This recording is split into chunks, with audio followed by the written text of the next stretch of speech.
توی این مسئله یک تیر داریم که سمت چپ تکیهگاه گیردار و سمت راست یک تکیهگاه غلطکی داریم و صورت سوال از ما میخواد که عکس العمل تکیهگاه غلطکی و همچنین میزان جابجایی نقطه C رو مشخص کنید. خب برای اینکه جابجایی نقطه C و عکس العمل تکیهگاه ها رو به دست بیاریم، ابتدا میایم از روابط استاتیک استفاده میکنیم. میدونیم که اینجا یک عکس العمل آر B داریم و در سمت چپ یک عکس العمل آر A و یک گشتاور ام A خواهیم داشت.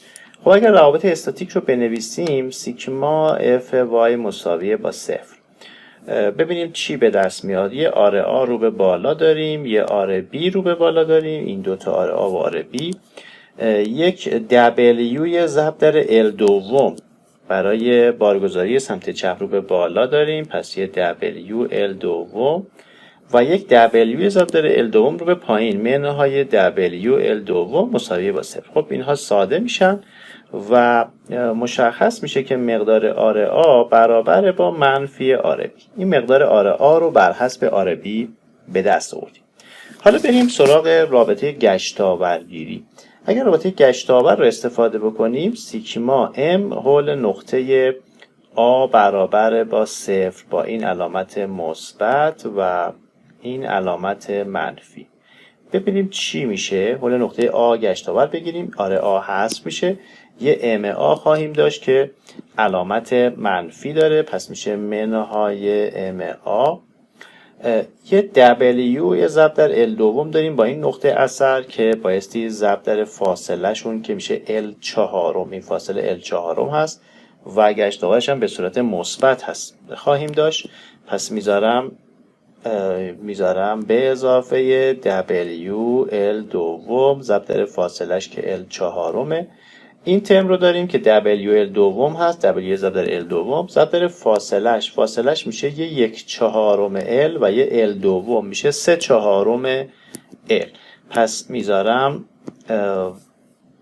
گشتاورش هم به صورت منفی هست، میذارم منهای با WL دوم ضرب در 3L4 با علامت منفی. یه آر B هم دارم که گشتاور مثبت ایجاد میکنه به اضافه با آر B ضرب در طول که L هست مساویه با 0. خب میتونم مقدار ام A رو بر حسب اعداد ثابت و همچنین آر B به دست بیارم. ام A میشه آر BL منهای WL2 4. این مقدار گشتاور و مقدار نیرو بر حسب آر B. خب حالا بریم سراغ خود تیر و در قسمت‌های مختلف معادلات مربوط به تیر رو من می‌نویسم. ابتدا سراغ این تیکه ابتدایی بریم، یعنی میگیم که برای x بین 0 تا L دوم، برای x بین 0 تا L دوم ما یک تیر خواهیم داشت که اینجا یک بار گسترده داره بهش وارد میشه و سمت چپ اینجا ما آر A رو داریم، ضمناً ام A رو داریم و در سمت راست هم توی این نقطه ما یه دونه V داریم و یه دونه V داریم و یک M به این شکل. خب اگر حول همین نقطه اسمش رو بگذاریم H گشتاور بگیریم، میشه سیگما M حول H برابر با 0. ببینیم چی داریم. با علامت مثبت به این شکل و علامت منفی به این شکل. خب یه دونه M داریم با علامت مثبت میشود M، یه دونه ام A داریم با علامت منفی منهای ام A، یه دونه آر A داریم که ضرب در فاصلهش تا نقطه H میشه. X رو از اینجا گرفتم، پس علامتش هم به صورت منفی هست، پس میشه منهای با آر AX منهای آر AX. دیگه چی؟ یه بار گسترده هم داریم به مقدار W ضرب در X که در وسط وارد میشه، فاصلش هم میشه X دوم تا نقطه H، پس و گشتاورش هم منفی هست، پس میذاریم منهای با WX ضرب در X دوم با علامت منفی. WX ضرب در X با علامت منفی مساوی با 0. خب میتونیم مقدار M رو از این رابطه به دست بیاریم. M خواهد شد برابر با MA به اضافه با RAX به اضافه WX2 دوم. میدونیم که معادله M هست D2 هست EI برابر با EI D2Y به DX2. خب میتونیم از این ترم، از این معادله انتگرال بگیریم. اگر انتگرال بگیریم میشود EI DY به DX برابر با، خب حالا از این ترم انتگرال بگیریم میشود MAX به اضافه با RAX2 دوم به اضافه WX3 ششم به اضافه یه ثابت C1. مجدد اگر ازش انتگرال بگیریم میشه EI ضرب در YX برابر با MAX2 دوم MAX2 دوم به اضافه با RAX3 ششم به اضافه WX4 24 به اضافه C1X به اضافه C2. پس ترم ها رو به دست آوردیم. حالا همینجا بیایم شرط مرزی رو هم جایگذاری بکنیم. میدونیم که در سمت چپ در x مساوی با 0 هم شیب و هم خیز بایستی 0 باشه برای نقطه A. پس میام شرط مرزی رو الان جایگذاری میکنم. میگم در x مساوی با 0 بایستی y 0 باشد. خب y اینجا هست 0، x رو هم 0 بگذاریم، تمام x ها 0، پس C2 مقدارش میشود 0. پس مقدار C2 بایستی 0 باشه. و همینطور در x مساوی با 0 خیز تیر یعنی dy به dx2 بایستی dy به dx بایستی 0 باشه. خب dy به dx یعنی شیب تیر بایستی 0 باشه، یعنی این ترم 0، این x ها هم همه 0، پس C1 هم بایستی 0 باشه. پس مقدار C1 هم مساوی 0. پس این دوتا ترم C1 و C2 عملا حذف شده. خب بریم سراغ ادامه مسئله و در قسمت دوم تیر. توی قسمت دوم تیر یعنی توی این قسمت من تیر رو به این شکل در نظر میگیرم، از ابتدا تا اواسط یا بین قسمت بارگذاری دوم. خب اگر این تیر رو من ترسیم بکنم، پس دارم برای x بین L دوم و L مسئله رو حل میکنم. تیر به این شکل هست، تا L دومش بارگذاری از پایین بوده به این شکل به مقدار W، سمت چپ هم RA و MA رو داریم و از اینجا به بعد ما یک بار کوچولو داریم به این شکل با مقدار W و در نقطه انتهایی هم V و M رو خواهیم داشت. این نقطه رو هم اسم گذاری کنیم مجدد مثلا H. خب حالا برای این تیر میام و مجدد رابطه گشتاور رو حول نقطه H می نویسم. برای نقطه H سیگما M حول H مساویه با 0 با علامت مثبت و منفی. خب ببینیم چی داریم. یه دونه M مثبت داریم، پس میذارم M. یه دونه MA منفی دارم، پس منهای با MA دیگه. یه RA دارم که گشتاورش حول نقطه H به این سمت به این شکل خواهد بود، یعنی گشتاور منفی داره، پس میذارم منهای با RA ضرب در X رو هم از ابتدا در نظر گرفتیم، دقت داشته باشیم، آنهای RA ضرب در X. دیگه این V که حذف میشه. خب بریم سراغ بارهای گسترده. یه بار گسترده W ضرب در L دوم داریم که این وسط وارد میشه، پس W و گشتاورش هم به صورت منفی خواهد بود، پس منهای W L دوم. خب ضرب در فاصله اینجا رو بایستی بگیریم تا انتها، تا نقطه‌ای که داریم گشتاور میگیریم. خب دقت داشته باشین اگر کل این فاصله x باشه، این قسمت اینجا L دوم هست، پس این فاصله میشه x منهای L دوم. پس من میذارم ضرب در فاصله ضرب در x منهای L دوم، x منهای L دوم. این هم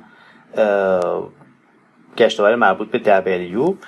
یه قسمت کوچولوی دیگه داره اینجا هست، این بار گسترده بالا که علامت مثبت پیدا میکنه. اولا مقدارش میشه W ضرب در این طول. این طول چقدر هست؟ خب x منهای L دوم، اگر x رو منهای L دوم کنی این فاصله به دست میاد. پس W ضرب در x منهای L دوم این بار گسترده رو به ما میده. تازه باید ضرب در فاصلش هم بشه. فاصلش هم میشه x منهای L دوم خودش تقسیم بر 2، یعنی نصف فاصله کل.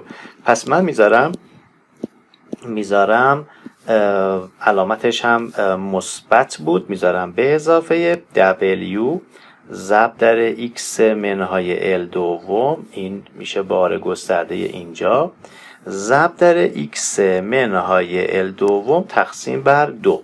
این هم میشه فاصله این نیرو تا لبه که مقدار گشتاوری رو به ما خواهد داد. خب این ترم ها مساویه با 0 بایستی باشه و میتونم از این رابطه مقدار m رو به دست بیارم. خب مقدار m رو بنویسم. مقدار m میشود، m رو این سمت تساوی نگه میدارم، بقیه رو میبرم سمت دیگه. مقدار m میشه برابر با ma، سمت دیگه تساوی بردم، به اضافه با آر ax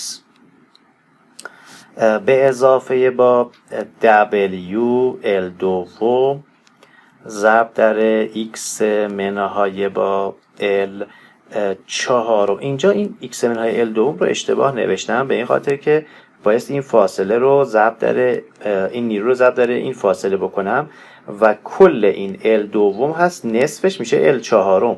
پس من x منهای L چهارم بایستی میگذاشتم اینجا تا این فاصله به دست بیاد، در صورت x منهای L دوم گذاشتم. پس من این رو اصلاحش بکنم، اینجا x منهای L چهارم هست، این رو اصلاح بکنم x منهای L چهارم. خب ادامه بدم. پس شد W ضرب در L دوم ضرب در x منهای L چهارم. این ترم رو هم بایستی ببرم سمت دیگه تساوی، پس میشه منهای با W دوم ضرب در x منهای L دوم به توان 2. این مقدار گشتاور ما خواهد. خب میدونیم که این مقدار معادل گشتاور برابر با EI D2y به DX2 هست. حالا میتونم از این ترم بیام و انتگرال بگیرم. اگر انتگرال بگیریم سمت چپ میشه EI dy به dx یا معادله خیز برابر با، خب انتگرال بگیریم، برابر میشه با max به اضافه rax2 دوم. دارم از این ترم ها انتگرال میگیرم، به اضافه با WL دوم ضرب در x منهای L چهارم به توان 2. یه 2 دیگه توی مخرج میخواد اینجا و به اضافه، خب پس من میتونم این رو یه مرتبه به جای L دوم بذارم L، اینجا رو بذاریم 4. خب از این ترم انتگرال بگیریم، میشه منهای W دوم در x منهای L دوم به توان 3. مخرجم بایستی یه 3 ضرب بکنم که اینجا پس میشه W ششم، منهای W ششم در x منهای L دوم به توان 3. خب یه ثابت انتگرال گیری هم لازم داره، پس به اضافه C3 هم اینجا قرار میدم. خب حالا مجدد انتگرال بگیریم، میشه EI ضرب در EI ضرب در y(x) برابر با ma x2 دوم به اضافه، حالا دارم از این ترم ها انتگرال میگیرم، به اضافه ra x3 ششم به اضافه WL چهارم x منهای L چهارم به توان 3 به توان 3. مخرج هم یه دونه 3 لازم داره، 3 ضرب در 4 میشه 12. پس اینجا میذارم 12 منهای با W ششم x منهای L دوم به توان 4. مخرج هم یه 4 میخواد، 4 ضرب در 6 میشه 24. پس اینجا رو میذارم 24 به اضافه با C3 به اضافه با C3x به اضافه با C4 یه ثابت انتگرال گیری بهش اضافه کردم. خب این معادل انتگرال گیری. حالا بریم سراغ پیدا کردن ثوابت انتگرال گیری. میدونیم که توی نقطه x برابر با L2 x برابر با L2 یعنی وسط تیر. توی وسط تیر میدونیم که مقدار خیز تیر و مقدار شیب تیر که از معادلات اول و معادلات دوم به دست میاد بایستی یکسان باشه تو نقطه x مساویه با L دوم. پس من معادلاتی که دارم اینجا رو اسم گذاری اگر بکنم، این معادله های خیز هست، این معادله هست و این هم معادله های شیب و این هم معادله های شیب و معادله خیز رو اینجا نشون دادیم. این معادله های مربوط به شیب هست و دوتای دیگه معادله های مربوط به خیز. خب بایستی این دوتا معادله ها توی x مساویه با L دوم با هم دیگه برابر باشن. پس من در x مساویه با L دوم این معادله ها رو با هم مساوی قرار میدم. پس میام سراغ شرط مرزی و به این شکل عمل میکنم. میگم که در x برابر با L دوم مثلا فرض کنید اول بریم سراغ dy به dx یا معادله های خیزها بایستی برابر باشه از هر دوتا معادله‌ای که ما به دست آوردیم. خب ببینیم چی به دست میاد در x مساویه با L دوم. در x مساویه با L دوم جایگذاری بکنیم. خب میشه ma ضرب در L دوم، میشه ma ضرب در L دوم، اینجا بنویسیمش ma ضرب در L دوم، اینجا جایگذاری کردیم توی این ترم ma ضرب در L دوم به اضافه با ra ضرب در، خب به جای x بذاریم L دوم، میشه L2 هشتم، L2 هشتم به جای x گذاشتیم L دوم به اضافه با ترم بعدی W L3 یه 6 توی مخرج داریم، یه L2 به توان 3 هم میشه 8، 6 ضرب در 8 میشه 48 تقسیم بر 48 تقسیم بر 48.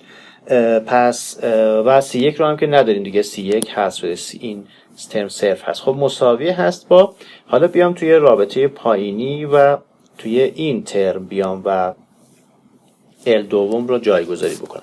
مساوی با ma ضرب در L دوم توی این ترم جایگذاری بکنیم به اضافه را L2 هشتم توی این ترم جایگذاری بکنیم، میشه به اضافه با W L چهارم، L دوم منهای L چهارم میشه L چهارم، پس ضرب در L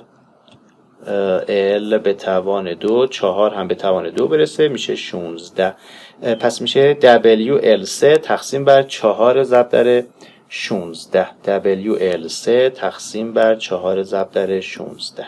WL3 تقسیم بر 4 ضرب در 16 که میشه 64.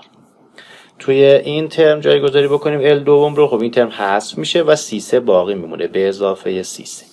خب ببینیم چیا داریم. این MA ها ساده میشه، این RA ها ساده میشه و این دوتا ترم میمونه WL3 48 و WL3 64 به اضافه C3. خب میتونیم مقدار C3 رو از این رابطه به دست بیاریم. مقدار C3 میشود WL3 تقسیم بر 192. این مقدار C3. حالا بریم سراغ جایگذاری توی دوتا رابطه دیگه، یعنی توی رابطه مربوط به y و رابطه مربوط به y از پایین در x مساوی L دوم. پس در x مساوی L دوم الان میخوام y ها رو مساوی قرار بدم، ببینیم که چی به دست بیاد. خب y ها رو مساوی قرار بدیم توی x مساوی با L دوم.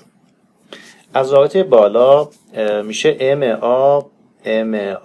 ضرب در L دوم میشه L2 تقسیم بر 8، ma ضرب در L2 تقسیم بر 8 به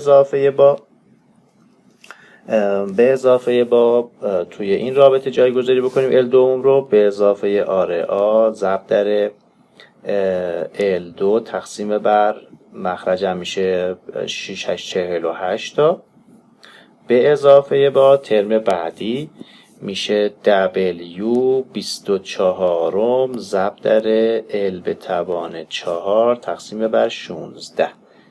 در از L دوم رو توی x4 به توان 4 فاکتور توی x به توان 4 جایگزین کردم، مخرج 16 خواهد داشت. C1 و C2 هم که صفر هست، مساویه با.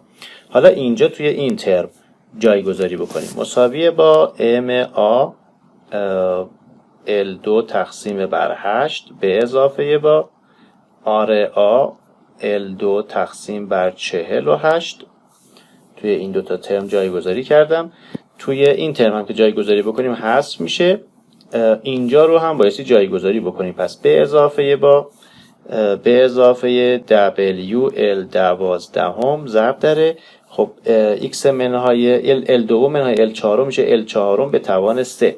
پس ضرب در L به توان 3 L2 به توان 3 L4 به توان 3 L2 منهای L2 منهای L4 میشود L4 به توان 3 میشه L3 تقسیم بر 4 به توان 3 تقسیم بر 64. C3X میشه C3 رو مقدارش رو داریم میشه WL3 192. پس به اضافه با WL3 تقسیم بر 192 ضرب در L2 C4 رو هم که بایستی بنویسیم به اضافه با C4. پس دو طرف تساوی رو با هم مساوی قرار دادیم. خب حالا ببینیم چه اتفاقی میفته. الان این MAL2 ساده میشه، این RA ها ساده میشه، این ترم رو از این سمت داریم، این ترم رو از این سمت داریم و این ترم رو هم داریم و C4 رو هم داریم. پس میتونیم C4 رو از این رابطه بیایم و به دست بیاریم. مقدار C4 رو اگر به دست بیاریم مقدار C4 می شود منهای WL4 تقسیم بر 768. این هم مقدار C4. پس مقدار C1 و C2 و C3 و C4 به dest اومد. حالا بریم سراغ یه شرط مرزی دیگه. شرط مرزی دیگه چیه؟ میدونیم که در x مساوی L یعنی در انتهای تیر، در انتهای تیر هم بایستی خیز یا y صفر بشه. خب معادلش رو اینجا داریم. این معادلش هست. در انتهای تیر یعنی در x مساویه با L. اگر x رو بگذاریم L بایستی y صفر باشه. بریم این رو جایگذاری کنیم ببینیم چی میشه. خب در x مساویه با L y بایستی صفر باشه. سمت چپ پس صفر میشه صفر برابر با MA L2 دوم به اضافه با RA L3 ششم به اضافه WL12 ضرب در L منهای L4 میشه 3L4 ضرب در 3/4 L به توان 3 منهای با W24 ضرب در خب L منهای L2 میشه L2 ضرب در L2 به توان 4 به اضافه C3 رو داریم WL3 تقسیم بر 192 به اضافه WL3 تقسیم بر WL3 تقسیم بر 192 ضرب در L ضرب در X ضرب در L به اضافه C4. به اضافه C4 رو هم داریم منهای WL4 تقسیم بر 798. پس منهای WL4 تقسیم بر 798. خب توی این ترم ما مقدار MA رو و RA رو هم نداریم، اما مقدار MA و RA رو من میتونم از این بالا هر دوتایی رو بر حسب RB به دست بیاریم. مقدار MA و RA رو بر حسب RB میتونم جایگذاری بکنم توی این رابطه. پس از این دوتا ترم جایگذاری میکنم توی رابطه‌ای که الان به دست آوردم. مقدار MA و RA رو ببینیم چه اتفاقی برای این ترم ها میفته. خب میام جایگذاری میکنم توی این ترم. مقدار MA رو داریم. مقدار MA هست RB ضرب در L ضرب در L منهای WL2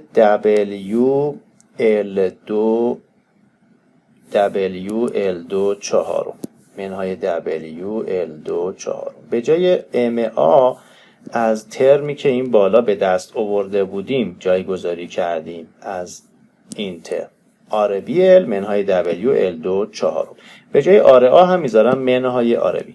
خب جایگذاری بکنیم. آر بی ال منهای دبلیو L2 چهارم ضرب در L2 رو هم بذارم ضرب در L2 به اضافه به جای آر آ قرار شد جایگذاری بکنیم منهای آر بی. پس منهای آر بی ضرب در L3 ششم. بقیه ترم ها رو هم داریم دبلیو L 12 ضرب در 27 64 L3 منهای این ترم منهای دبلیو 24 ضرب در L4 16 به اضافه دبلیو L4 تقسیم بر 192 منهای دبلیو L4 تقسیم بر 798. خب توی این ترم اگر دقت داشته باشید ما فقط و فقط مقدار آر بی رو نداریم. میتونیم آر بی رو توی این ترم پرانتز هم ضرب کنم، ترم L2 ضرب کنم و آر بی رو از پرانتز در بیارم و این ترم مساویه با صفر هست دیگه، مساویه با صفر بود. این مساویه با صفر. خب و مقدار آر بی رو میتونم از این رابطه به دست بیارم. مقدار آر بی رو اگر از این رابطه به دست بیاریم مقدار آر بی میشه 1764 دبلیو ال. این مقدار آر بی. حالا که آر بی به دست اومد میتونم توی این مقادیر اینجا هم قرارش بدم و آر آ رو پیدا کنم و ام آ رو پیدا بکنم. پس مقدار آر بی رو توی این دوتا رابطه قرار میدم و آر آ و ام آ رو به دست میارم. مقدار آر آ میشه منهای آر بی. پس منهای 1764 دبلیو ال. این هم مقدار آر آ. مقدار ام آ رو میتونم جایگذاری بکنم و مقدار ام آ میشه دبلیو L2 تقسیم بر 64. این هم مقدار آر آ و مقدار آر آ و ام آ. خب یکی از چیزهایی که صورت سوال از ما میخواست عکس العمل تکیهگاه غلطکی بود. عکس العمل تکیهگاه غلطکی یعنی عکس العمل آر بی رو میخواست پیدا بکنیم. خب الان پیدا کردیم. دیگه چی میخواد؟ میخواد ببینه توی x مساویه با L دوم یعنی در نقطه C میزان خیز چقدر هست. خب میزان خیز رو الان ما عکس العمل ها رو داریم، همه ی عکس العمل ها پیدا شد. میزان خیز رو من میتونم بیام و از این رابطه به دست بیارم. این رابطه میزان خیز رو برای من توی x مساوی با C به من میده. یا از رابطه ساده تر بالاتر استفاده کنم، از این رابطه استفاده کنیم و مقدار خیز رو توی نقطه C پیدا کنم. پس من میگم از این رابطه مقدار y رو قرار میدم L دوم. میشه چی؟ میشه EI ضرب در y x که ندارمش یا y نقطه C به اصطلاح برابر با خب مقدار MA ضرب در مقدار MA رو الان دارم. مقدار MA هست W L2 64 الان به دستش آوردیم ضرب در x2 دوم. خب x رو بایستی بذاریم L. پس ضرب در L2 یه دو توی مخرج داره میشه 8 ضرب در L2 8. این مقدار MA ضرب در x2 دوم. خب به اضافه با حالا آر آ رو جایگذاری بکنیم. آر آ مقدارش هست منهای 17 64 منهای 17 64. پس میذارم منهای آر آ رو بایستی بذارم منهای 17 64 منهای 17 64 WL. خب ضرب در L دوم به توان 3. یه 6 توی مخرج داره پس میذارم توی مخرج 6 رو داریم. L2 به توان 3 میشه L3 زد تقسیم بر 48. L3 تقسیم بر 48 به اضافه با خب WX4 WX4 میشه W 24 رو هم توی مخرج دارم. X به توان 4 هم به جای L بایستی بذاریم L دوم میشه L4 تقسیم بر 16 تقسیم بر 16. خب میتونیم مقدار y x رو برای نقطه C در اصل مقدار y c رو داریم به دستش بیاریم. خب این مقدار رو اگر حساب بکنیم میشه W L4 تقسیم بر منهای WL4 تقسیم بر 1024. 1024 WL4 میشه میزان خیز نقطه C که در x مساویه با L دوم هست. پس میزان خیز وسط تیر هم به دست اومد.